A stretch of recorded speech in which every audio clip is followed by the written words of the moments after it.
Hi, I'm Jennifer and this is Kate, and today we're sharing with you all the little Catholic things that are making us happy this winter.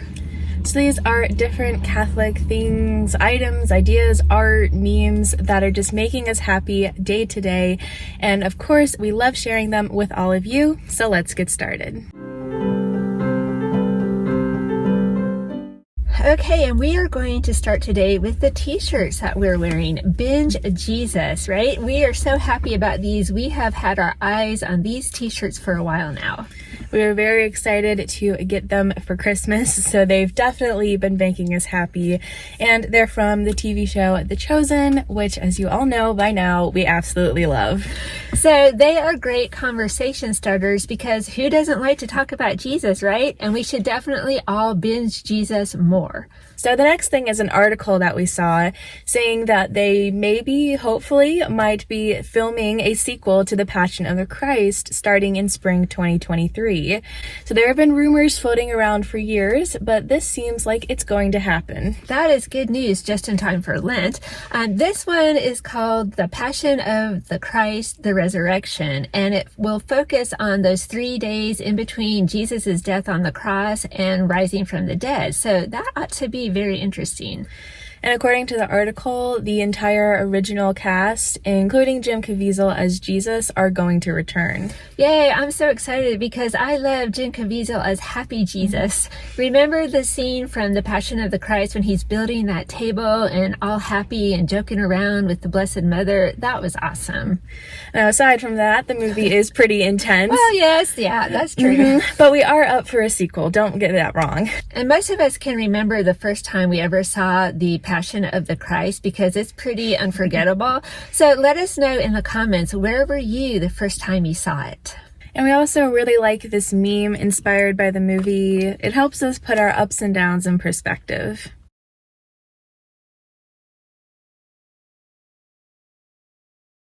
Okay, yeah, so every time I look at that one, I think, well, maybe my day isn't so bad after all. So I keep it around just for that, just to help me sometimes do a reality check. Okay, next thing, we have found some really cool vintage holy cards tucked away in old Catholic books lately, so we wanted to share those with you. We find a lot of strange and interesting stuff in those bins, but holy cards probably come up the most often. And they're probably our favorite. So we're going to show you a few, and I think out of the recent crop, my favorite is the Holy Family card. And then we also found this really cool one for Fatima. And we're big Miraculous Metal fans here, so I was really happy to see this one. Really beautiful. And we also found this Sacred Heart of Jesus one from 1959. So that one's been around for a while. Recently, we have tackled a happy little Catholic project here that has brought us great joy. In our schoolroom, we have a really large bulletin board that we have used for a variety of purposes in the past. So things like maps or art for school, but recently it's just devolved into a catch-all for anything and everything. Very messy, full of papers and receipts, all kinds of stuff. Yeah, it's become a hot mess for sure. But then looking at all of the beautiful vintage holy cards lately and thinking of all the pictures of the saints that we have, we got the idea to transform the board from a disorganized, chaotic mess into a piece of art or an inspiration board. And if you're wondering about the quote in the middle, that is the famous line that Philip tells Nathanael in the Gospel of John when Nathanael is doubting if the Messiah could come from Nazareth. So Philip tells him, "Come and see." And we just thought that was the perfect quote for our newly transformed board. And in case you're wondering where we got the sticker, it came free with our Binge Jesus t-shirts from thechosengifts.com. So now every time we walk past the board, instead of a bunch of chaos, we see all our friends in heaven, Jesus, Mary, Joseph, and all of the saints.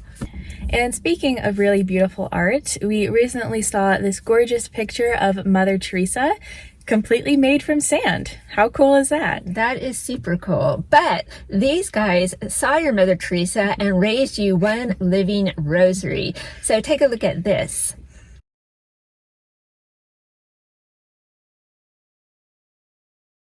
Catholics are very creative, I do have to say. So now we're going to shift gears a little bit and talk about something for Valentine's Day coming up next month.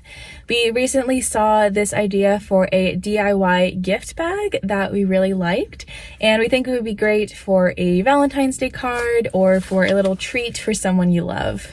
But we really can't take credit for this idea because it came to us from a very lovely woman at church, Miss Connie, who gave us a very nice Christmas present in a homemade gift bag. So let us show you what Miss Connie gave us.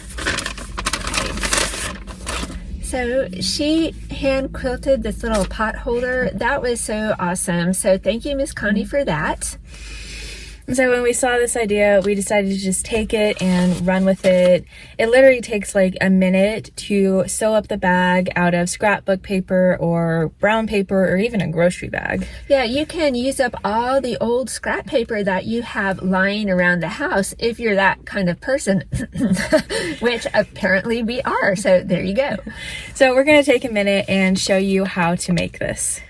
So I'm starting with a 12 by 12 sheet of scrapbook paper, and I'm folding it over once, and I'm going to sew along 3 sides with my sewing machine, and then I'll fold the top over for a flap.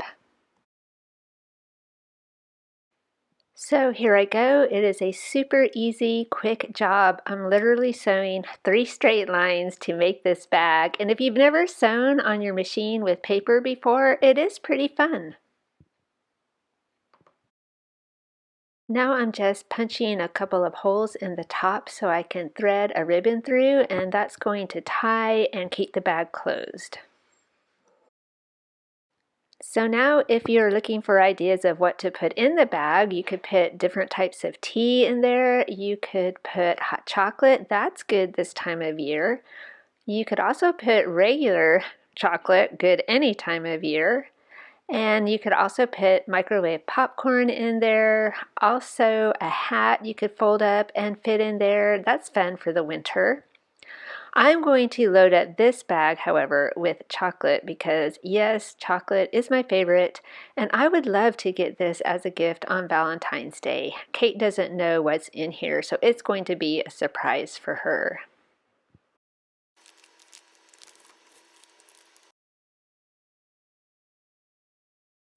So we love this idea so much. You can put so many things in the bags. You can make them different sizes. So let's see what we put in this bag. Ta-da! I have no idea what she put in there. Oh, look, it's my favorite, chocolate. There's a real shocker, right? Okay, gotta eat this up before Lent comes. Another Valentine's Day idea that we saw recently and fell in love with is this Blessed Mother rag doll, which is new from Shining Light Dolls. How cute is that? We are not sponsored by Shining Light Dolls or by anybody, but we just fell in love with this doll. Recently, we had a new baby in our extended family, but it was a boy. Next girl is definitely getting this doll, although a boy could love it too. That is true. And we'll have that linked down below for you if you're curious and want to check it out. So lastly, we are going to spam you with some more Catholic memes because that is what we do in these videos. You cannot escape it. Okay, so the first one, this is something that would just be my luck if I ever started going door to door talking about Jesus.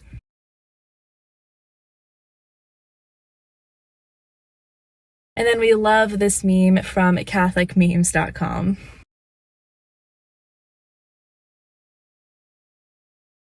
We have several mega churches here in town, but the Catholic Church had the original. All right, so there you have it. That is our list of little Catholic things that have been making us happy this winter. Let us know down in the comments what has been making you happy this winter. We would love to hear. And if you have any great memes to share, I'll just bring it on because we love them. So we hope you enjoyed today's video. Thank you so much for watching, and we'll see you next time. Bye.